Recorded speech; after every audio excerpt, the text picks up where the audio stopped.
فداك أبي وأمي يا رسول الله فداك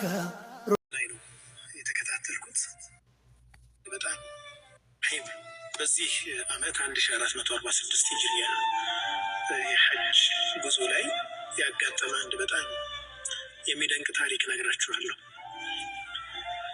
አልጀዚራ ላይ ነው የተከታተልኩት። ዓሚር አልሊቢ ሊቢያዊው ዓሚር የሚባለው ሰው ከሊቢያ ለሐጅ እንቅስቃሴ ጀምረው ሁሉንም ነገር አሟልተዋል። የሐጅ የሚያስፈልገውን ሩክሳ ወይም ፈቃድ፣ ክፍያ፣ የቲኬት ሁሉንም ነገር ጨርሰው ኤርፖርት ተገኝተዋል።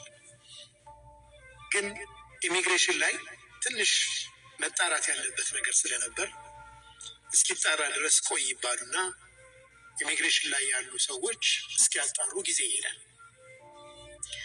አውሮፕላኑ ይነሳል።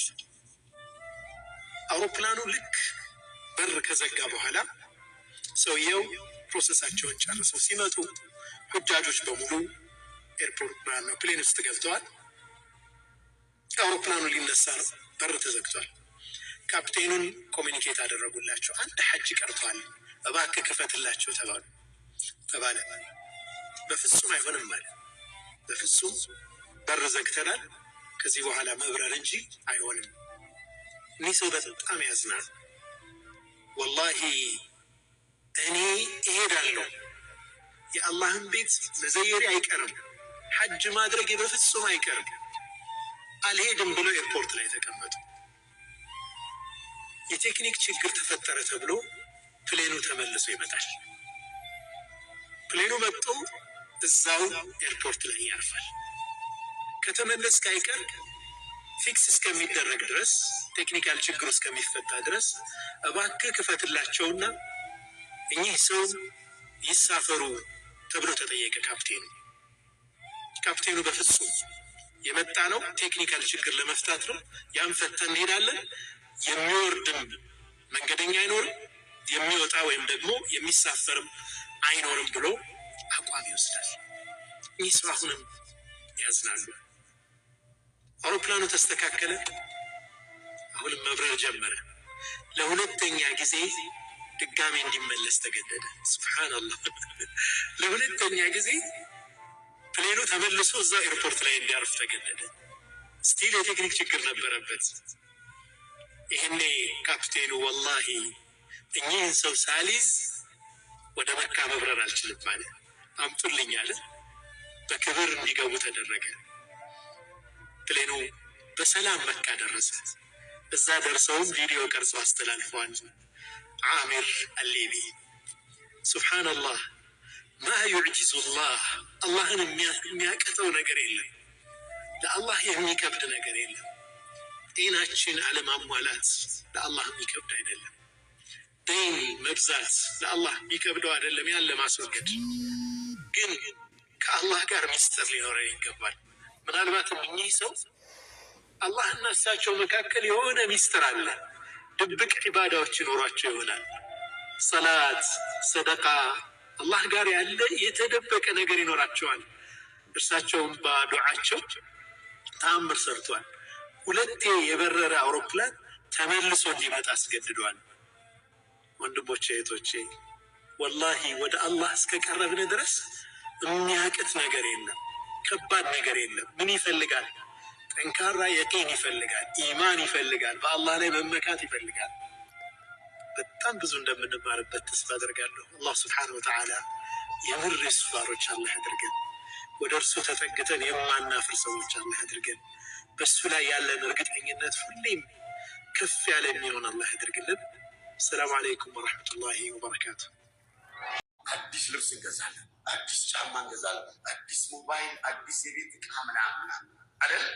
አረፋ ሲመጣ ስጋ መብላት አይደለም ስጋ ማየት የማይችል ማህበረሰብ ሀገሬ ላይ ሞልቷል። በየገጠሩ ሁላችንም ምንጫችን ከገጠር ነው፣ ከተማም ያው ነው አሉ በብዛት። ግን እንደው ከተማ ላይ አንድ ጎረቤት እንኳን ባያበላውም ሲያርድ እንኳን ያያል። ተማም እንደው ባይኑ እንኳን በልቶ ያልፋል። ገጠር ላይ ግን ጭራሽ ያንን የማያዩ የዚያን ዕለት ለየት ያለ 1 ኪሎ ዱቄት እንኳን መግዛት የማይችሉ ብዙ የምናውቃቸው የኔ ያንተ አጎት የኔ ያንተ ያጎት ልጅ አያት አክስት ምናምን ሞልተዋል። እነሱ የሚልሱትን አጥተው እነሱ የሚቀምሱትን አጥተው የአረፋ ዕለት ለየት ያለ ቂጣ የሚጋግሩበት እንኳን የሌላት አክስቴ የሌለው አጎቴ የሌለው ቤተሰቤ ባለበት ፋሽን ብለብስ ፈሞደርን የሆነ አለባበስና ማቴሪያል ለቤት ላይ ብጠቀም ደስታው ይሞላል። በዚያ ጋር አክስቴ የምትበላውን አጥታ እዚህ ጋር አጎቴ የሚለብሰውን አጥቶ አዲስ ብለብስ ያምራል። ኢዘን እኽዋኒ በእነዚህ ቀናቶች ውስጥ ለልጆቻችሁ ልብስ ትገዛላችሁ፣ ይክፈትላችሁ። ለራሳችሁም ትገዛላችሁ፣ ጨምርላችሁ። ቤት ውስጥም ቁሳቁስ ትቀይራላችሁ። አዲስ ምንጣፍ፣ አዲስ መጅሊስ፣ አዲስ አልጋ፣ አዲስ ኢላኸሪ ላይ ጨምርላችሁ። ሀዛ ፈድሉላሂ ዐለይኩም ፈወሰዐሁ ዐለይኩም ይጨምርላችኋል። ግና ጎበዝ ሰልባጁን ወደ አጎት፣ ሰልባጁን ያክስት ልጆች፣ ሰልባጁን ያጎት ልጆች፣ ሰልባጁን ወደ አያት በዚያ ጎበዝ አንተ አዲስ ደስት ለብሰ ከምትደሰተው በላይ ያንተን ሰልቫጅ ለብሰው እነሱ ይደሰታሉ። የዛን ዕለት በተለይ ኡድሕያ ነቢዩ ሰለዋቱ ረቢ ወሰላሙ ዐለይሂ ስለ ኡድሕያ በሚያጓጓ መልኩ ሲገልጹ ስታርደው ደሙ መሬት ሳይነካ ያንተ ወንጀል ይረግፋል አሉ። ብቻ ወንጀል ነው የሚረግፈው አይደለም። እንግዲያውሳ በፀጉሩ ቁጥር ልክ አጅርም ይጻፍልሃል አሉ። በግ ሆነ በሬ ሆነ ግመል ሆነ ጎበዝ። ታዲያ ለእኛ ብቻ እንድንበላው ነው የተፈለገው አይደለም። ለእኛ አርዶ መብላቱ ሱና ነው። ለሌሎችም እንድናካፍል ነው የተፈለገው። ኢዘን ሀብት አላህ የሰጣችሁ ሰዎች ለራስ 1 በግ ኦር 1 በሬ አረግ፣ ገጠር ላይ ደግሞ 5-6ቱን ላክ፣ እዚሁም ደግሞ 5-6ቱን እረግ። ወሀከዛ የዚያን ዕለት ብዙ የቲሞች አሉ። ካፊሉል የቲም አነ ወካፊሉል የቲም ከሃተይኒ ፊል ጀና ብለው አጓግተዋል ነቢዩ ሰለዋቱ ረቢ ወሰላሙ። እኔና የቲም ተንከባካቢ ጀነት ላይ እንዲህ ነን ብለው አንጓግተዋል ነቢዩ ሰለዋቱ ረቢ ወሰላሙ። ኢዘን የዚያን ዕለት ምስኪኖችን መጎብኘት፣ የቲሞችን መጎብኘት፣ በተለይ ዱዓቶቻችሁ፣ ዑለማዎቻችሁ፣ ኢማሞቻችሁ፣ የመስጂድ ኻዲሞች የሚሰጣቸውን ደሞዝ ቀረብ ብላችሁ ጠይቋቸው።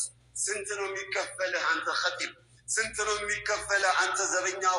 ስንት ነው የሚከፈልህ አንተ ሙአዚን ብለህ ጠይቀው። ውስጥ የሚከፈለው ደሞዝ ወላሂ ብነግራችሁ የሚያሳፍር ነው።